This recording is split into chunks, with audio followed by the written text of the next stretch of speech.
On va parler du RSI et des EMA. Donc, comment lire correctement un RSI selon moi? Un RSI, vous allez voir, vous avez deux zones importantes en excès, le bas, le haut, donc en dessous des 30 et au-dessus des 70. Et vous avez aussi le niveau des 50% qui est très important. Quand vous êtes dans une tendance qui baisse, en général, on va revenir sur les 50% avant de redescendre plus bas. Et quand on est bullish, c'est la même chose. On va essayer de revenir le plus souvent au-dessus des 50%. Et quand on va faire tomber le reste, c'est-à-dire, j'étais encore dans la métaphore du combat là, mais là, en gros, quand vous êtes en excès des deux côtés, tout simplement, c'est là où on va aller chercher nos divergences. On va pas les chercher ici, par exemple, tu vois. On peut aller les chercher pile poil sur la zone d'excès, mais c'est mieux quand on part en excès. Ok? Donc quand on part en excès, c'est comme ici, comme ici, comme ici, comme ici, comme ici, comme ici et comme ici. Maintenant, vous allez voir, votre RSI, il va avoir tendance à osciller de bas en haut, comme ça, comme ça, comme ça, comme ça, comme ça. Et à un moment donné, il va faire le pic RSI le plus haut sur votre trend avant de rester un peu au 50%, essayer de repush et nous créer quelque chose comme ça, par exemple. Quand votre RSI aura créé quelque chose comme ça, c'est-à-dire avec votre plus haut ici,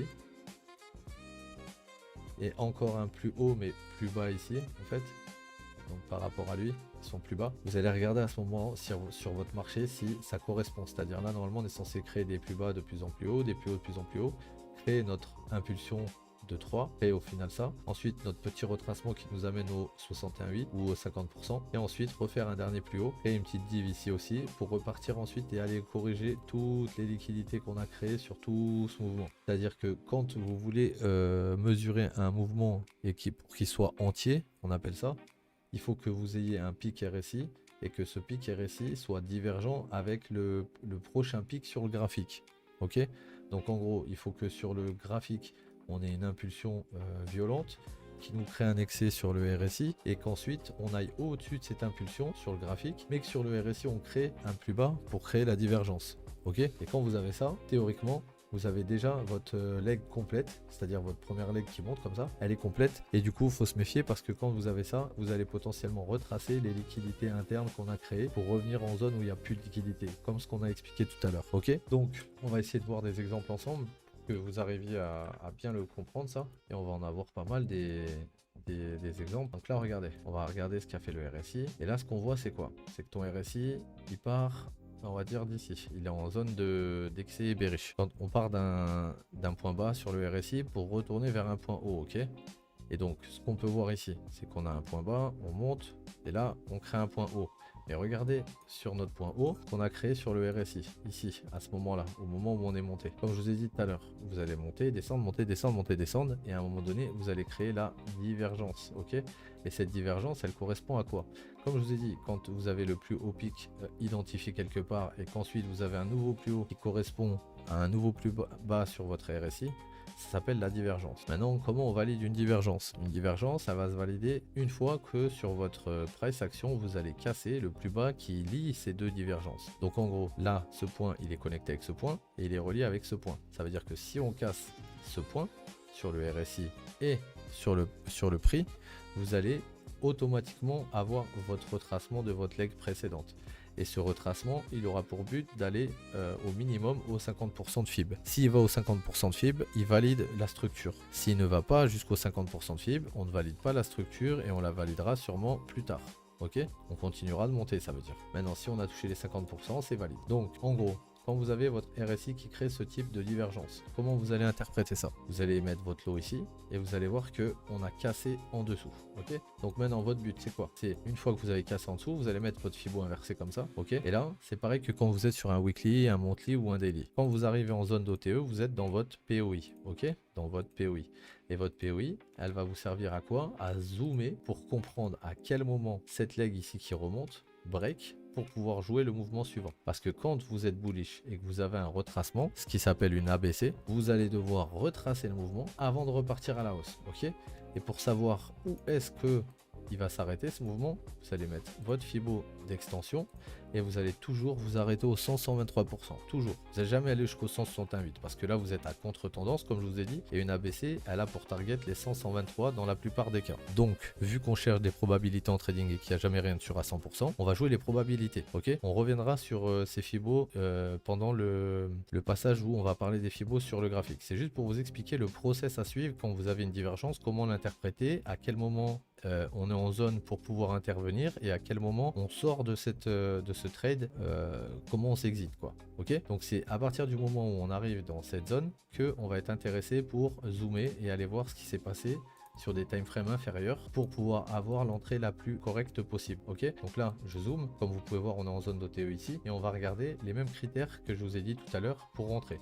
Donc ce qu'il faut comprendre, c'est que là vous avez déjà validé qu'on a cassé votre price action. Donc si quand on remonte en zone d'OTE votre price action rejette, il n'y a pas besoin de remettre une FIBO pour rentrer si vous voulez. C'est à dire que vous allez devoir monitorer où est votre prochaine div et dès que votre prochaine div casse vous allez rentrer. Ok, donc là regardez bien, vous avez votre premier mouvement qui monte, on crée une div ici, on a un mouvement qui retrace. Ok, ce mouvement quand il retrace, il n'arrive pas à casser en dessous du plus bas. D'accord, donc on a un retracement, ce qu'on appelle en interne. On part d'ici, on monte, on redescend, on n'est pas passé en dessous, du coup on continue de monter. Ok, malgré qu'il y avait une div ici. Ensuite on a un nouveau mouvement qui monte. Si on regarde sur le RSI, le plus haut pic correspond à celui-là ici, d'accord, et la divergence entre ce pic et ce pic elle est valable, et entre ce pic et ce pic elle est valable aussi. Mais comment on interprète cette montée là? Si vous avez votre plus haut pic ici et qu'ensuite vous avez un retracement ici, qu'est-ce que ça veut dire? Ça veut dire que vous avez potentiellement le premier mouvement ici, le deuxième mouvement ici avec son retracement et le dernier mouvement, parce qu'on monte toujours en 5 vagues ou en ABC, et là on est monté en 1, 2, 3, 4, 5, d'accord, et on peut le lire correctement grâce au RSI, parce qu'on sait que au moment où on a créé ce plus haut par exemple, on aurait pu penser que c'était la 3, ça c'est la 4, et là on fait la 5, elle nous aurait créé une divergence avec le RSI, ça serait validé, il aurait fallu casser ce lot pour valider, mais on a refait un plus haut sur le RSI ici. Donc du coup on a retracé, prendre la liquidité interne et ensuite on est reparti plus haut. Quand on est reparti plus haut, on est arrivé bel et bien dans notre zone d'OTE. Donc on avait une div entre tous ces points, mais on avait aussi une div entre les deux derniers points qui nous intéressent, c'est-à-dire ceux de la 5. Et donc à partir du moment où ça s'abrèque, là à ce moment-là, vous pouvez potentiellement à la clôture de cette bougie rentrer, mettre votre stop au-dessus de cette bougie, ok, et à ce moment-là mettre votre FIBO pour savoir où sont les 523 et TP dessus.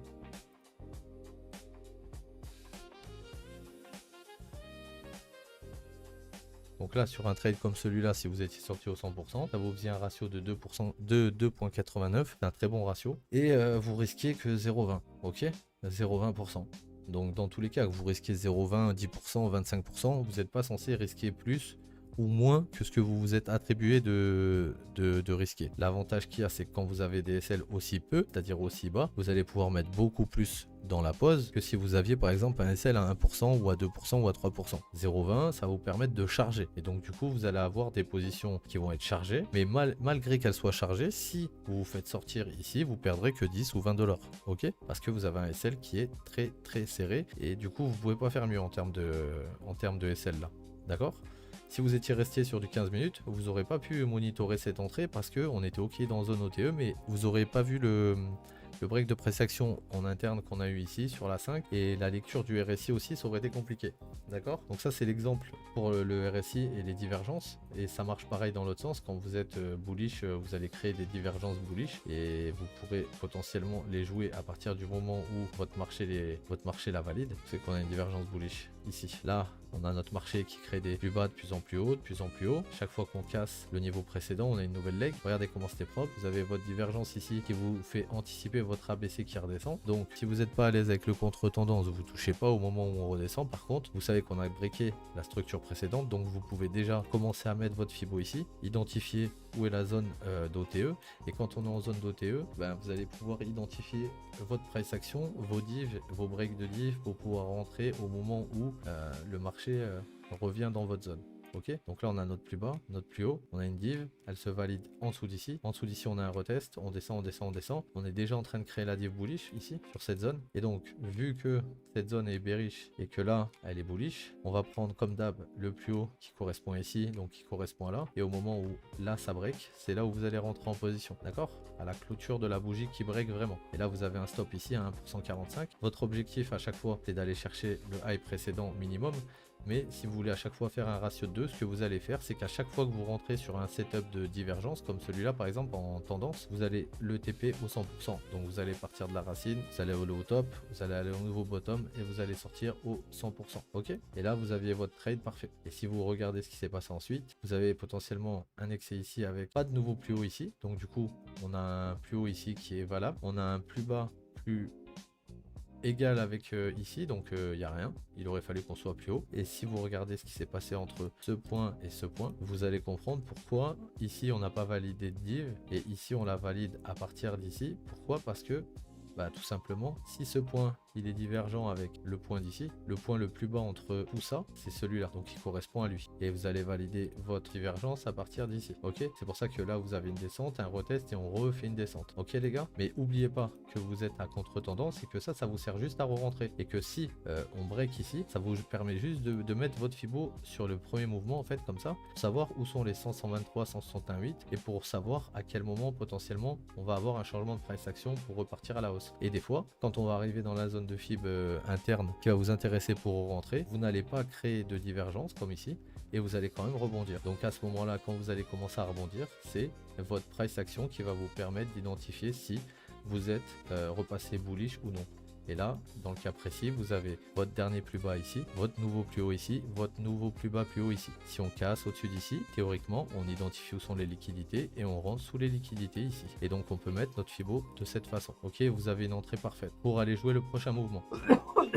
Ok les gars, après ce prochain mouvement, vu qu'on vient d'une descente assez violente, si vous savez pas où le TP, vous allez faire une chose très simple, c'est que ce mouvement il est parti d'ici, il est descendu jusqu'ici, vous allez mettre votre Fibo inversé, et si vous êtes rentré au 61,8 ici, vous allez sortir au 61,8 au-dessus, d'accord? Et regardez bien ce qui s'est passé une fois qu'on est passé au-dessus des 61,8 au-dessus, on est allé jusqu'en zone des 78,6, on a créé une nouvelle div, et on a eu un retracement, pourquoi? Parce que le marché c'est comme ça, c'est cyclique, d'accord? C'est des cycles, et quand les cycles se finissent, vous avez potentiellement un nouveau cycle qui repart si on respecte les lows, les highs, etc. Ok, donc il faut retenir par rapport aux divergences et que la divergence elle se joue potentiellement en tendance. Ok, quand vous êtes à contre-tendance, on va par exemple celle-là elle est à contre-tendance, vous auriez pu la jouer, mais vous allez la jouer quand vous commencez à avoir de l'expérience. Ok, celles que vous allez surtout jouer, c'est celles qui sont dans votre tendance. Donc là on est bullish par exemple, on a une ABC qui descend, cette ABC on peut la calculer à partir du moment où la div elle casse, on crée le plus bas plus haut, et là vous avez la zone des 123. Et dans la zone de 123, si on crée une divergence pareille ici et qu'on a une cassure au-dessus, voilà, on va faire la même chose dans l'autre sens. Ok, donc là vous avez la cassure au-dessus du dernier plus haut qui correspond à celui-là, d'accord? Déjà dans un premier temps on a ce lot et ce lot qui sont divergents, puis après avec ce lot. Ok, si on regarde ces trois lots, ils correspondent à quoi? Ils correspondent à ce high. Ok, et ce high correspond à ce high. Ok, donc ça veut dire que c'est la même chose qu'ici. Si je mets ma Fibo comme ça, que quand on arrive dans cette zone, mon price action rechange de sens. Donc regardez bien, les plus bas, plus en plus bas, un plus haut, un nouveau plus haut, plus bas, et là on recasse au-dessus. Donc à partir de ce moment-là, ça veut dire que on casse plus en dessous d'ici, on casse plus en dessous d'ici. Vous allez rentrer dans cette zone, ok. Et à ce moment-là, soit vous sortez sur le dernier plus haut, soit vous mettez votre Fibo et vous prenez l'habitude de sortir à chaque fois au 100, 123, comme ça va être radical pour vos TP et vos SL. Et vous n'allez pas hold un trade trop longtemps et vous mangez par exemple le SL bêtement derrière que vous auriez pu éviter, surtout si vous aviez lu le RSI correctement, parce que votre plus haut pic est ici, ensuite vous créez un pic plus bas ici, ok, et là vous avez un retracement qui vient juste dégommer les liquidités de ce range en fait.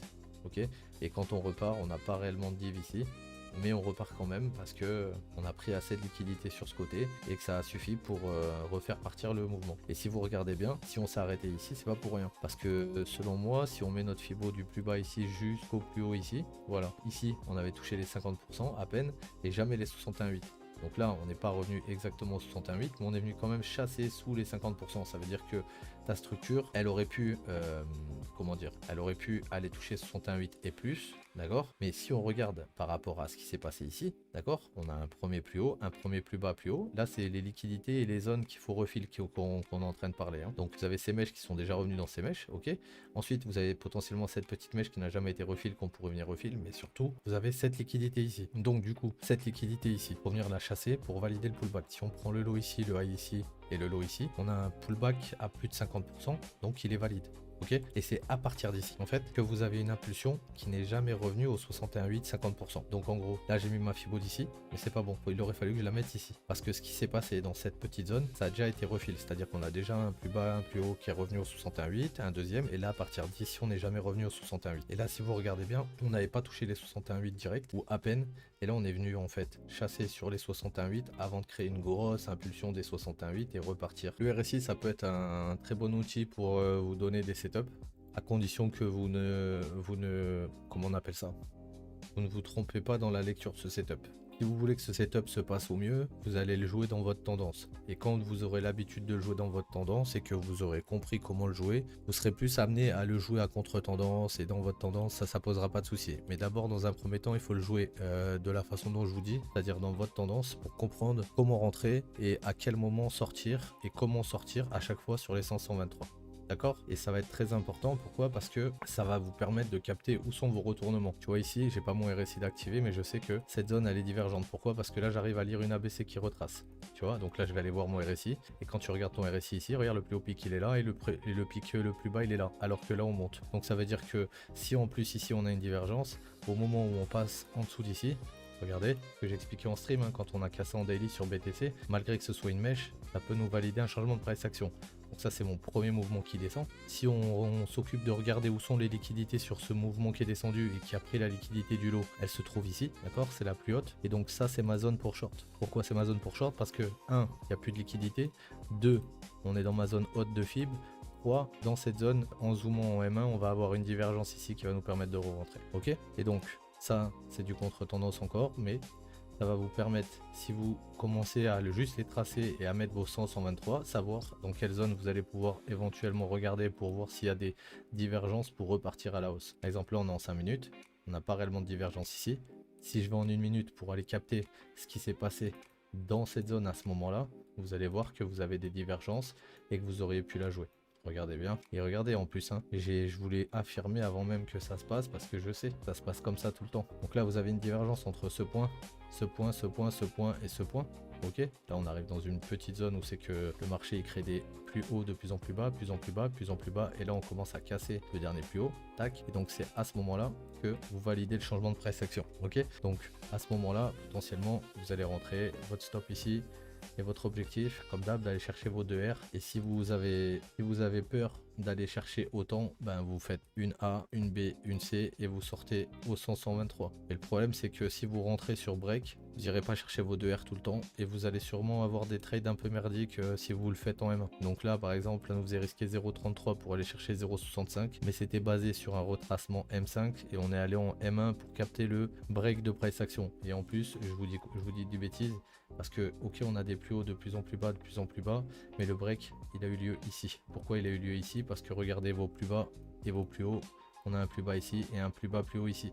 Donc si on casse au-dessus d'ici, on valide déjà un plus bas plus haut. Donc ça veut dire que à partir du moment où ça a breaké, on aurait pu rentrer soit sur le break ici, soit sur le retest, et à ce moment là on avait notre stop en dessous d'ici et on aurait pu aller chercher notre ratio de 2 ou de 3 même facilement parce qu'on était dans notre tendance. Ok, et là regardez, un dernier petit exemple pour vous faire plaisir. On a une divergence entre ces deux points. Donc comment on valide une divergence? Comme je vous ai dit, il faut que sur votre graphique vous ayez une impulsion. Ok, cette impulsion, quand on arrive sur le haut d'ici, il faut que ça soit la 3, il faut que ensuite on ait un retracement et que quand on arrive au-dessus de votre 3, vous créez la divergence.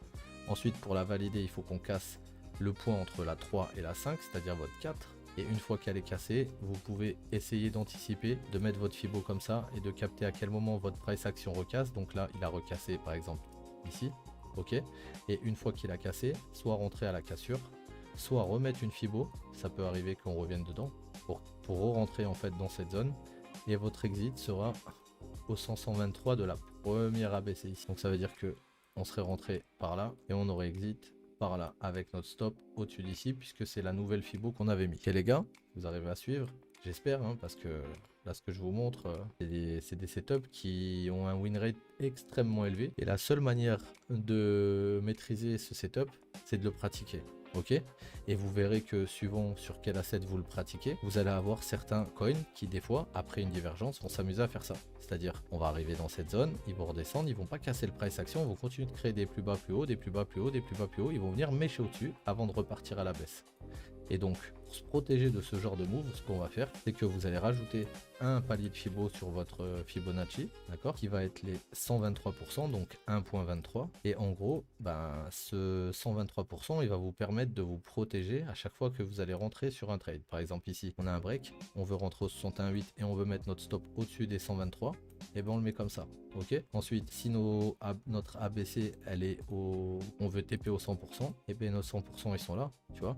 Et si on veut aller chercher 2R, étant donné que notre SL il est plus large, ce qu'on va faire c'est qu'on va TP toujours au 100%, ok. Mais dans le cas où, en fait, on va calculer la pause tout le temps au-dessus des 123% pour le SL, ok. Ça c'est obligatoire pour jouer une divergence. Parce qu'il y aura, comme je vous ai dit, des divergences qui vont revenir faire un high avant de repartir à la baisse. Et pour se protéger de ces cas qui sont plutôt rares, mais qui arrivent, eh bien, on va toujours calculer notre risque par rapport au 123% et non par rapport au high précédent. Ok. Donc ça, c'est très important à retenir. Donc quand vous aurez calculé votre risque ici, et que vous voyez que votre marché recasse le price action et que ça part dans votre sens, pas de souci, vous pouvez le réduire au-dessus du high. Mais tant qu'on n'a pas rebreaké le dernier plus bas, c'est-à-dire quand on monte pour revenir faire la baie, créer des plus bas de plus en plus haut, de plus en plus haut, là c'est ton dernier plus bas avant de créer plus haut, tant qu'on passe pas en dessous d'ici, tu ne peux pas mettre ton stop au-dessus du high précédent, tu vois. Mais à partir du moment où ton price action rebreak, à ce moment-là, tu peux descendre ton stop ici. Tu seras dans un cas où le marché n'est pas revenu au-dessus du high précédent avant de refaire le plus bas. Et donc, malgré qu'on ait calculé notre risque entre ici pour le SL, du coup on va risquer un peu moins sur ce trade, alors qu'on avait déjà de base un bon money management, on aura encore une perte encore plus réduite si jamais on se fait sortir ici. Et dans tous les cas, le fait de faire ça, ça va juste nous permettre d'avoir un ratio positif. Parce que si on le laisse ici, tu vois, on a un ratio positif, mais il a un 1,6. Alors que si on identifie le dernier plus haut qu'il a créé là, on voit qu'il a cassé la structure ici, à ce moment-là, on peut le descendre ici, le SL, et vous avez un ratio après à 2,56. Donc très important à retenir, les 123%, parce que quand vous jouez une divergence, si vous voulez jouer la ABC qui suit, que ça soit dans un sens ou dans l'autre, il va vous falloir une protection. Et cette protection, c'est les 123%. Et si quand le mouvement il remonte, on casse les 123%, c'est que vous êtes trompé dans votre analyse, il n'y avait potentiellement pas de div et c'est très rare. Ok, c'est très rare, très très rare. Moi, la plupart du temps, je mets mon SL au-dessus des 123% et j'ai aucun problème avec mes divs. Ok, elles play out toutes. Que ce soit dans la tendance, à contre-tendance, que vous voulez, ça play out. Donc, il faut faire confiance au setup, le pratiquer et ensuite, avec une pratique de sa mécanique, vous allez arriver à faire des choses très très concrètes sur vos graphiques. Ok.